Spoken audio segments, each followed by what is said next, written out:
Pored osnovne delatnosti da građane snabdeva zdravom pijaćom vodom, javno komunalno preduzeće Vodovod Kruševac, kako napominje direktor Vladimir Milosavljević, ove godine uspešno je završilo velike investicije. Kao što je završetak i rekonstrukcija magistralnog cevovoda na Jasačkom putu, rekonstrukcija i zamena svih cevovodnih mreža na kružnim tokovima u Železničkoj ulici, Trgu Despota Stefana, Balkanskoj ulici, rekonstrukcija celokupne vodovodne mreže u Takovskoj ulici, kao i rekonstrukcija dela vodovodne mreže u Omladinskoj ulici.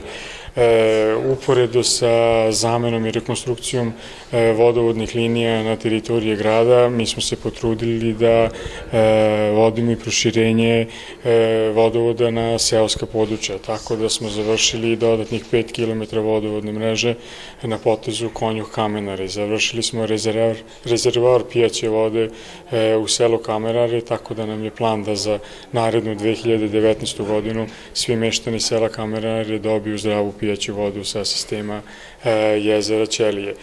Započeli smo izgradnju crpne stanice u naseljenom mestu Grkljane. Započeli smo izgradnju kompletne vodovodne mreže u dužini od 25 km u selima Lomnica i Buci. Analizirajući odlazeću godinu, Milosavljević je istakao da su se trudili, što im je plan i za narednu godinu, da uporedo rade rekonstrukciju i revitalizaciju vodovodne mreže na teritoriji grada Kruševca, kao i proširenje u seoskim naseljima. Uspešno smo otpočeli sa izgradnjom postrojenja za prečišćavanje otpadnih voda u aprilu tekuće godine, a uporedo sa tim radili smo i na izgradnji kanalizacione mreže i rekonstrukcije i revitalizacije kolektorske mreže. Tako da smo završili 27 km kompletne kanalizacione mreže u 4 seoska naselja, to je Veliko Golevode, Modrica, Lomnica i Pakašnica.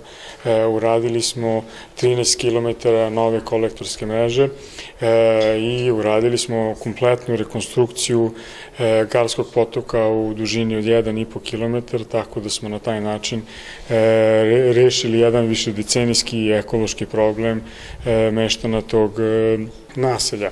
Napominjući da su im planovi za narednu godinu veliki, kao što su bili i u ovoj, Milosavljević je rekao da im je jedan od ciljeva u 2019. da sve započete poslove privedu kraju. Najznačajnija investicija na izgradnji vodovodnog sistema je na potezu dvora Nezdravinje, tako da od 2019. godine intenzivno počinjemo sa izgradnjom celokupnog vodovodnog sistema za ta 5 seoska naselja.